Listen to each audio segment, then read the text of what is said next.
Coucou la communauté sportive, on y va pour la minute Cross Circus Workout.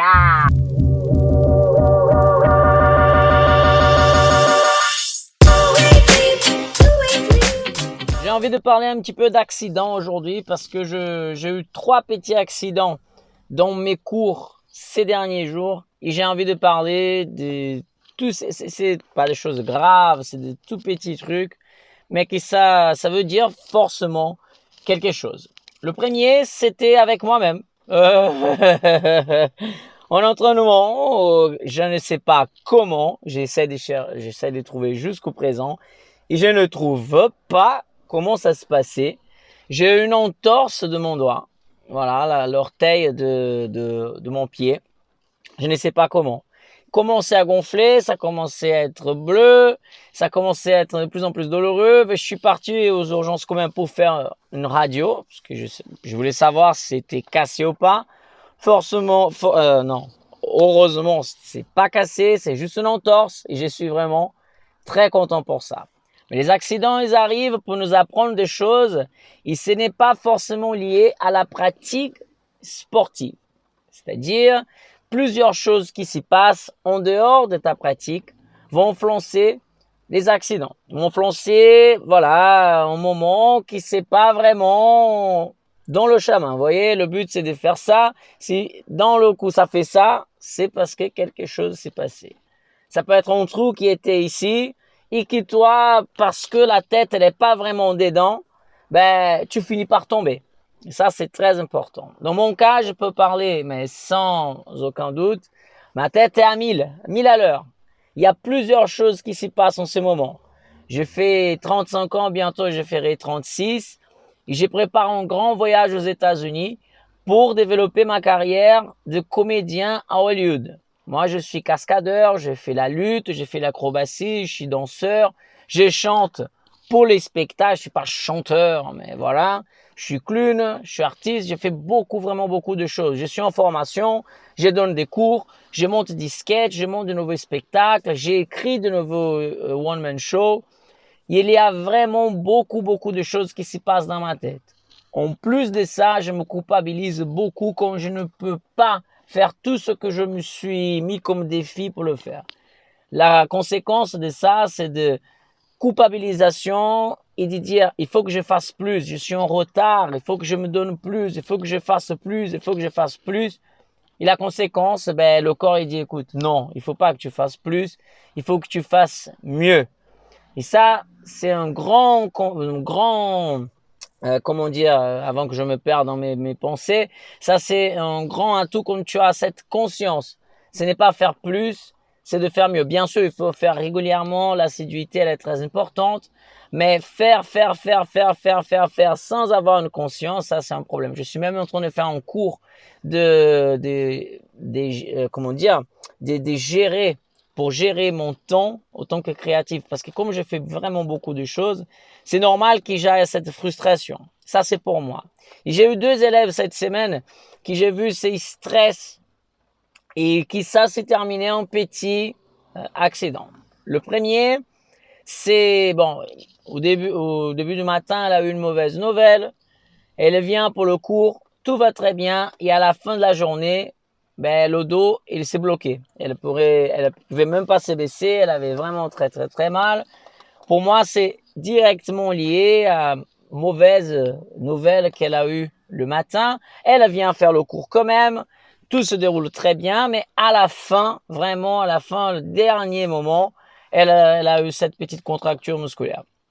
Bon, si on analyse le mouvement par le mouvement, quand on fait une acrobatie, quand on est en moment de stress, on est très attentif.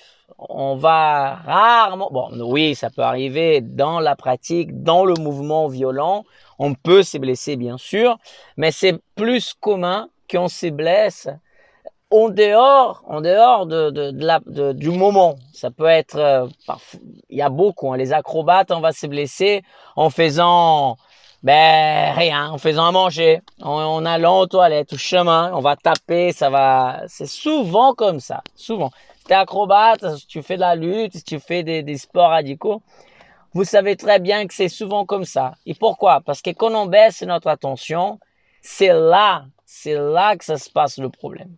Le troisième petit accident, j'ai envie de parler de comment on peut encourager nos élèves à aller plus loin.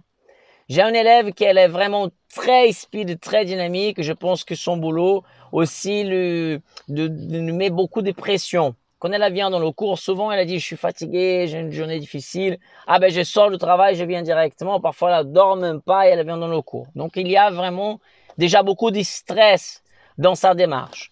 Quand elle vient, j'essaye de ne pas trop la foncer dans trop d'informations, trop de techniques, mais en même temps, c'est important parce qu'elle s'attend à ça. Je vois que c'est quelqu'un qui demande l'information, quelqu'un qui demande, qui veut progresser et qui se stresse envers elle-même parce qu'elle est pressée, comme beaucoup d'élèves que j'avais. Donc, le plus difficile de travailler quand on démarre une discipline, c'est la patience. Patience, c'est la première chose à travailler. Chose qui cet élève super gentil, super cool, très attentif, elle veut apprendre, mais elle n'est pas patiente du tout. Hier, en faisant un mouvement, on a divisé les groupes entre ceux qui sont un peu plus avancés et ceux qui sont un peu moins avancés, qui sont plus entre débutants et intermédiaires. Chacun faisait un enchaînement. Il y a la part pour faire l'enchaînement et elle essaye de faire comme les plus avancés. Ça part un peu en cacahuète, elle devait faire une flic-flac. Et je vois qu'elle a très envie, elle s'est lancée comme elle peut le faire. Mais comme j'étais de loin en train d'enregistrer les passages des élèves, j'ai eu peur parce que j'étais de loin. Première chose que j'ai établie, c'était on doit faire ce qu'on a accordé. C'est très important. Quand on commence les cours d'acrobatie, on doit faire ce qu'on a accordé. Elle m'aurait dit qu'elle avait envie de faire le flic-flag. Au moins pour le premier, je resterai juste à côté pour la parer. Ça, c'est la première chose, la communication. Et qui parfois, on a tellement envie de le faire. Moi, j'étais plus jeune aussi, jeune acrobate. J'étais un peu comme ça, j'ai envie de faire. Et parfois, on finit par faire et on ne sait pas trop comment faire. On lance à l'improvisation. On apprend comme ça aussi. C'est un chemin, c'est une façon d'apprendre. Mais parfois, on prend beaucoup plus de temps parce que comme on ne sait pas comment lancer, on finit par prendre des défauts. Et c'est plus difficile d'enlever un défaut que d'apprendre de nouvelles choses. C'est ça, c'est malheureux, hein, mais c'est comme ça. La situation, c'est la suivante. Elle a lancé le mouvement. J'ai dit, écoute, faisons ce que c'est accordé. Et là, elle a dit, est-ce que je peux le faire? Là, je suis dans une impasse. Je vois quelqu'un qui n'est pas encore vraiment prête pour faire une figure, mais qui a vraiment envie de le faire. Nous, les coachs, ça, c'est une chose très importante, c'est que la première chose, c'est de s'assurer qu'elle peut lancer le mouvement comme on a envie qu'elle doit lancer, comme elle a besoin vraiment de lancer. Dans le cas, c'est un flic-flac, il fallait qu'elle lance derrière les mains. Pendant les échauffements, pendant les préparations, les éducatifs, elle le faisait bien, très bien, mais avec une parade. Et elle sent, là, elle a dit, je peux le faire, j'ai envie de le faire. Si je la laisse pas le faire, elle va se frustrer. Mais si je la laisse faire et qu'elle se blesse, je suis fautive. Alors, qu'est-ce qu'on fait? Dans ces cas spécifiques, je lui demande de faire une fois. Elle la lance. Ça sort un petit peu comme ça, mais j'ai vu que déjà, elle la lance plus loin. Je vois qu'il y a, entre les deux tapis, il y a un tout petit passage comme ça, mais comment elle est en train de faire, il n'a pas de souci. Et là, les amis, c'est là que ça se passe. Quand on pense que tout va très bien et qu'on baisse un petit peu la tension, je dis ça pour moi et pour elle. Elle a commencé à bien lancer derrière. J'ai dit, bon, on est dans une crescente, il faut profiter. Faites un deuxième.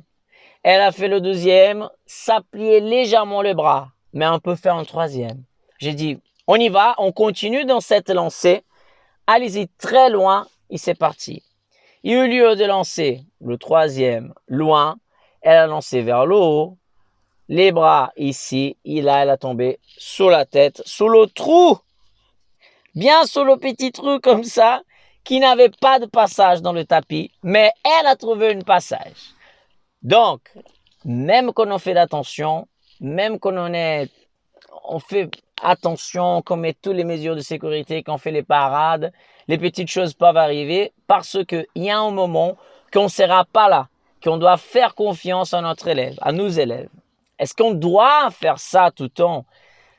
Oui, non, parce qu'à partir de là, quand ça tombe un petit peu comme ça, j'ai dit, bon, refais une fois avec moi pour qu'on reprenne les bonnes habitudes. Le premier, ça partit un peu cacahuète. On refait un deuxième et là, boum, nickel. Elle sort avec la bonne impression de mouvement. J'ai senti qu'il avait un peu peur de se relancer tout de suite. C'est normal. Tu viens d'un petit échec. Alors, j'espère, c'est là qu'on voit l'esprit compétiteur, l'esprit de juste amateur. C'est-à-dire, l'amateur, il va se blesser un petit peu, il va prendre beaucoup plus de temps pour relancer la figure, quelqu'un qui a un esprit plutôt compétiteur. Cette élève, je pense qu'elle a plutôt un esprit de dépassement, plutôt compétitrice. Vous voyez ce que je veux dire? Je pense qu'elle a vite fait va vouloir réessayer le mouvement parce que je connais un petit peu son caractère, elle va pas vouloir rester sur l'échec. Nous, autant que pédagogue, prof, coach, parfois, il faut utiliser cette niaque, cette envie de se lancer et dire, je te fais confiance, on y va. Bien sûr, ce n'est pas comme la première fois qu'elle est venue, qu'elle s'est lancée vraiment n'importe comment. Jamais je me laisserai, je prendrai le risque de lui demander, fais ça, en sachant qu'elle était vraiment pas prête pour le faire. Mais il y a un cap à dépasser, n'est-ce pas? Un moment de, allez, je lance, c'est pas parfait, mais je veux lancer quand même. Surtout parce que je suis en train de voir tout le monde faire, je pense que j'ai compris. Il y a ces moments, je pense qu'en tant que coach, on doit profiter quand on l'élève. Il a cette niaque, c'est envie de dire, allez, c'est parti, on y va.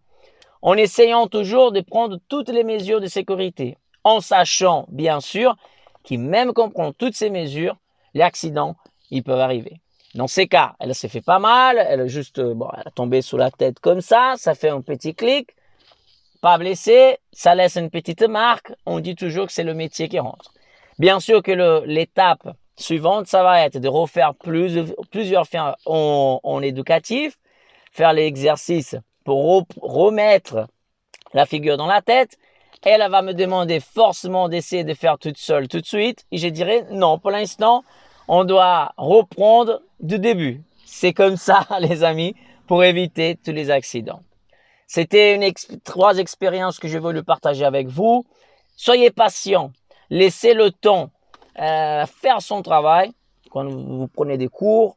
Faites la préparation physique. C'est le secret pour se sentir bien fort, costaud pour se lancer. Et faites confiance à vous aussi.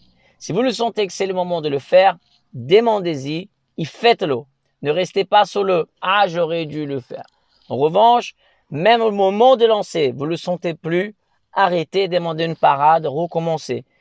Évitez toutes sortes d'accidents. Avant tout, la sécurité.